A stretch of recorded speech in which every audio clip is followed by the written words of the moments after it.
All right, so let's talk about variables in JavaScript.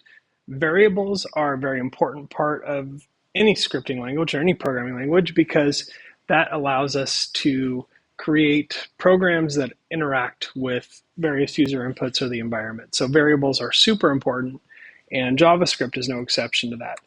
So a variable, very simply put, is just a named container for something in JavaScript, meaning it has a name and you put stuff in it. So what you put in a variable in JavaScript is almost anything that has to do with the program itself.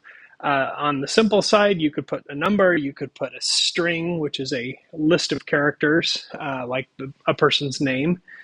But a variable in JavaScript can also relate to or contain a reference to a part of the page or part of the document object model itself. For example, a heading with the ID of main could be assigned to a variable, and then we can use that variable to do things to that heading, like replace the text or change the style or all kinds of things.